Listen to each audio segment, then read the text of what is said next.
ರೈತ ಬಾಂಧವರೇ, ನಮ್ಮ ಅಡಿಕೆ KSS ಅಡಿಕೆ ನರ್ಸರಿಯ ರೂಟ್ ಹೇಳೋಕ್ಕೋಸ್ಕರ ವಿಡಿಯೋ ಮಾಡ್ತಾ ಇದ್ದೀನಿ. ನೀವು ನಮ್ಮ ನರ್ಸರಿ ಬರೋದು ನಂದಿ ತಾವರೆ. ಇದು ಹರಿಹರ ಟು ಶಿವಮೊಗ್ಗ ರೋಡ್ ಅಲ್ಲಿ ಬರುತ್ತೆ. ನಂದಿ ತಾವರೆ ಹರಿಹರ ಮಾರ್ಗವಾಗಿ ಬಂದರೆ ನೀವು ಹರಿಹರದಿಂದ 14 ಕಿಲೋಮೀಟರ್ ಆಗುತ್ತೆ. ನೀವು ಮೆಲೆಬೆನ್ನೂರು ಕಡೆಯಿಂದ ಬರೋರಾದರೆ ಮೆಲೆಬೆನ್ನೂರಿಂದ ನಮ್ಮೂರು 7 ಕಿಲೋಮೀಟರ್ ಆಗುತ್ತೆ. ನಂದಿ ತಾವರೆ ಶಿವಮೊಗ್ಗ ರೋಡಲ್ಲೇ ಇದೆ. Harihara to Shivamogga road. ಈ ಮಾರ್ಗವಾಗಿ ಬನ್ನಿ. ಬಂದು ನಂದಿ ತಾವರೆ ಬರಬೇಕು. ನಂದಿ ತಾವರೆ ಆಂಜನೇಯನ ದೇವಸ್ಥಾನದ ಹತ್ರ ಬರಬೇಕು. ಊರೊಳಗೆ ಬರಬೇಕು, ಮೇನ್ ರೋಡಲ್ಲ. ನಂದಿ ತಾವರೆ ಊರೊಳಗಡೆ ಬಂದು ಆಂಜನೇಯ ದೇವಸ್ಥಾನ ಎಲ್ಲಿದೆ ಅಂತ ಕೇಳಿದರೆ ಹೇಳ್ತಾರೆ. ಆ ಆಂಜನೇಯನ ದೇವಸ್ಥಾನದ ಹತ್ರ ಬರ್ರಿ.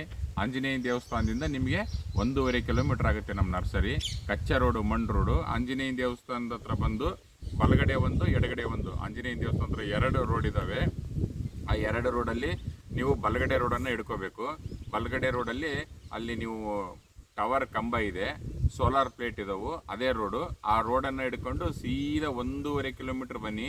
ಎಲ್ಲಿ ಎರಗಡೆ ಬಲಗಡೆ ತಿರುಗಬೇಡ್ರಿ.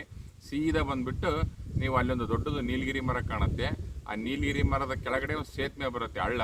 ಆ ಸೇತುವೆ ತಡಾದ ತಕ್ಷಣ ಬಲಗಡೆ ನಮ್ಮ ನರ್ಸರಿ ಮೆಸ್ ಈ ಥರ ಹಿಂದ್ಗಡೆ ಇದೆಯಲ್ಲ, ಈ ಥರ ಮೆಸ್ ಕಾಣುತ್ತೆ. ನೀವು ಬಳೆ ತೋಟ ಇರುತ್ತೆ, ಅದು ಕಾಣುತ್ತೆ. ಅದೇ ನಮ್ಮ KSS ನರ್ಸರಿ. ನೀವು ಅಲ್ಲಿಗೆ ಬನ್ನಿ.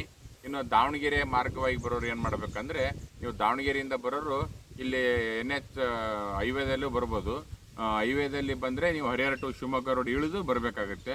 ಹಂಗೆ ಬೇಡ ಅನ್ನೋರು ನೀವೇನು ಮಾಡ್ಬೇಕಂದ್ರೆ ದಾವಣಗೆರೆಯಿಂದ ಶ್ಯಾಮನೂರಿಂದ